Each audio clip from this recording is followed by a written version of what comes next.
നമസ്കാരം. 23-ാം ദിവസത്തിലേക്ക് യുദ്ധം പ്രവേശിച്ചപ്പോൾ ലോകം ഞെട്ടുകയാണ്. എല്ലാവരുടെയും കണക്കുകൂട്ടലുകൾ തെറ്റി.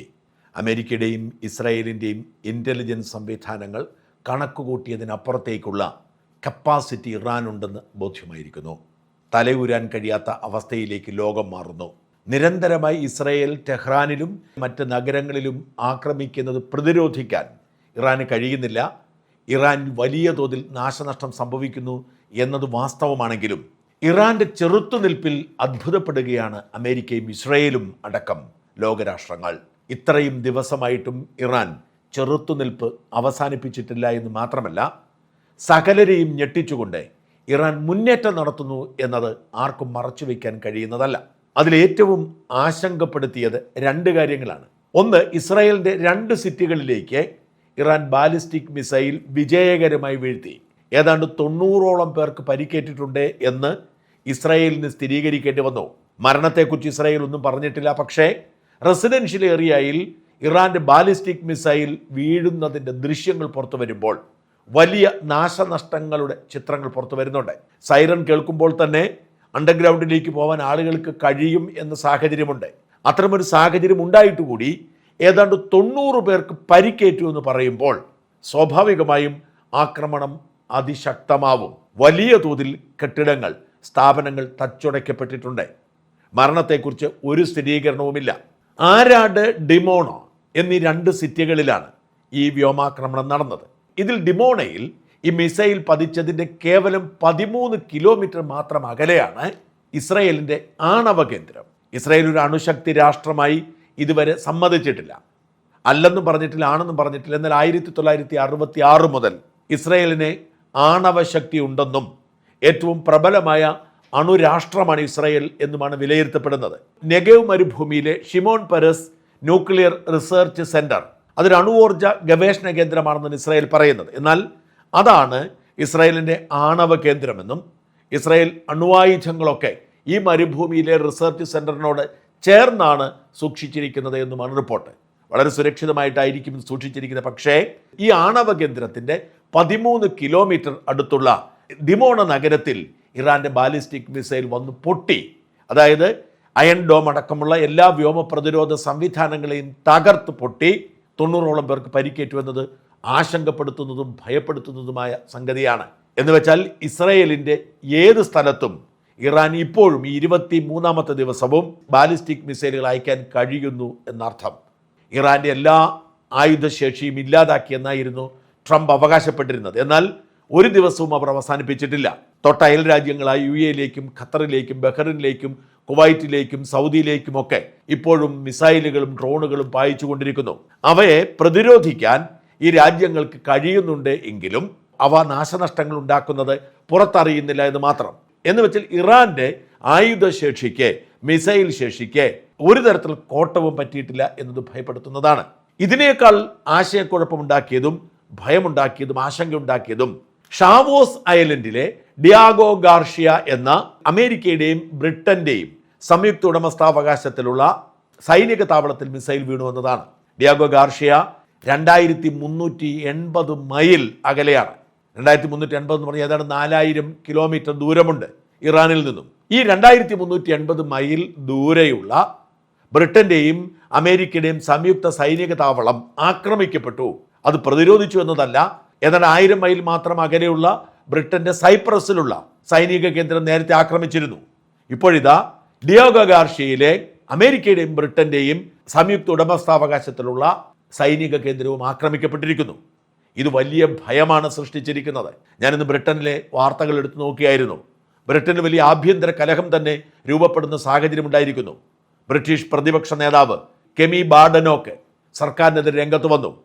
നിങ്ങൾ അമേരിക്കയെ ഉടക്കാണ്, അമേരിക്ക യുദ്ധത്തിൽ സഹായിക്കുന്നില്ല, ഞങ്ങളുടെ നാറ്റോയുടെ വിഷയമല്ല എന്ന് പറഞ്ഞു നിൽക്കുന്നു. പക്ഷെ നിങ്ങൾക്ക് എന്ത് വ്യോമ പ്രതിരോധ സംവിധാനമുണ്ട് എന്നാണ് അവർ ചോദിക്കുന്നത്. വാസ്തവത്തിൽ ബ്രിട്ടൻ്റെ അവസ്ഥ ദയനീയമാണ്. ബ്രിട്ടൻ ഇതുവരെ പ്രതീക്ഷിച്ചിരുന്നില്ല ഇറാൻ ഇത്ര ദൂരമുള്ള അവരുടെ കേന്ദ്രത്തിലേക്ക് മിസൈൽ ആക്രമിക്കാൻ ശേഷിയുള്ള രാജ്യമാണെന്ന്. ബ്രിട്ടൻ്റെ വ്യോമ പ്രതിരോധ സംവിധാനം അമേരിക്കയെ ആശ്രയിച്ചാണ്.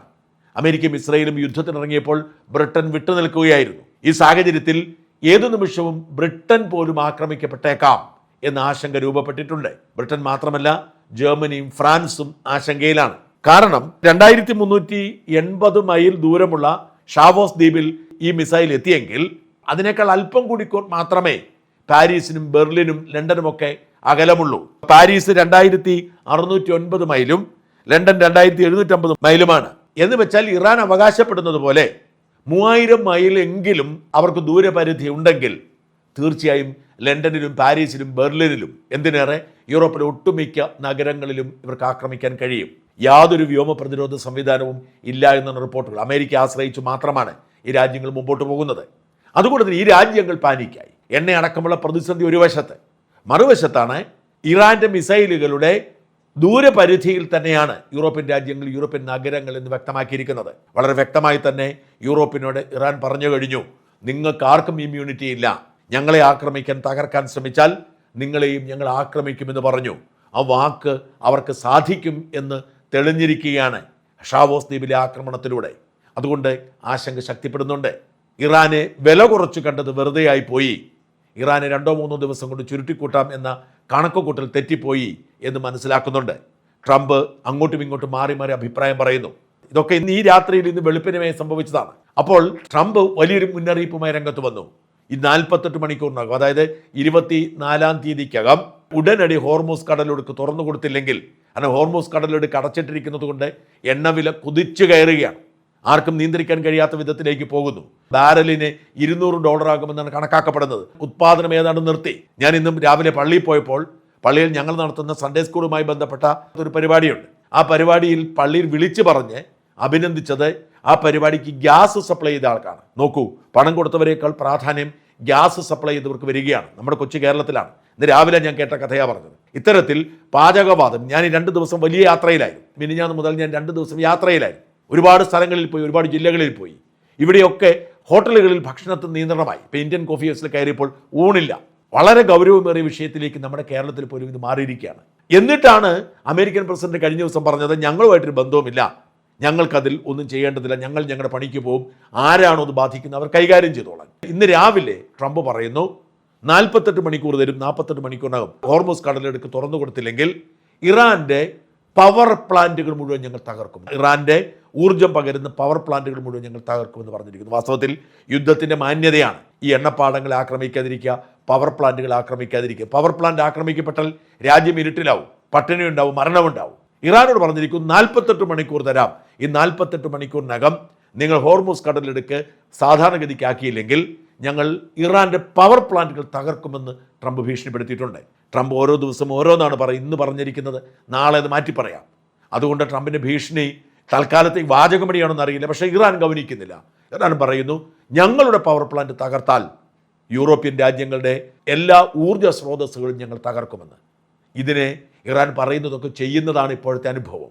അതുകൊണ്ട് തന്നെ ആശങ്ക ശക്തമാകുന്നു. ഇതേ സമയം തന്നെ ഈ GCC രാജ്യങ്ങളിലേക്കുള്ള ആക്രമണം തുടരുന്നുണ്ട്.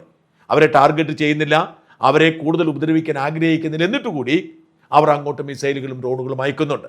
ഒരു തരത്തിലും പ്രശ്നപരിഹാരം ഉണ്ടാവുന്നില്ല. അങ്ങോട്ടും ഇങ്ങോട്ടുമുള്ള വെല്ലുവിളിയും ഭീഷണിയും ആക്രമണവുമാണ്. തെഹ്റാൻ ആക്രമിക്കപ്പെടുന്നുണ്ട് എന്നത് വാസ്തവമാണ്. ഇസ്രായേലാണ് ആക്രമണത്തിന് നേതൃത്വം കൊടുക്കുന്നത്. ഇതൊക്കെ സത്യമാണെങ്കിലും വലിയ തോതിൽ ഇസ്രായേൽ ആക്രമിക്കപ്പെടുകയും അതേപോലെ തന്നെ യൂറോപ്പിലേക്ക് എത്തുന്ന സാഹചര്യം. ഈ ഷാവോസ് ഐലൻഡ് എന്ന് പറയുന്നത് ഇന്ത്യൻ മഹാസമുദ്രത്തിലാണ്, ഇന്ത്യക്ക് അടുത്താണ്. ഇന്ത്യക്ക് താഴേക്ക് പോകണം, പക്ഷെങ്കിൽ പോലും ഇത്രയധികം ദൂരമുണ്ട്. ഇത് എല്ലാ കണക്കുകൂട്ടലുകളെയും തെറ്റിക്കുകയാണ്. ഇനി എന്താണ് സംഭവിക്കാൻ പോകുന്നതിനെ കുറിച്ചുള്ള ആശങ്ക എങ്ങുമുണ്ട്. ഇതിനിടയിൽ വലിയൊരു നീക്കം നടത്തിയത് ബ്രിട്ടനാണ്. ബ്രിട്ടൻ ഇതുവരെ ഇതിൽ നിന്ന് വിട്ടുനിൽക്കാൻ ശ്രമിച്ചുകൊണ്ടിരുന്നു.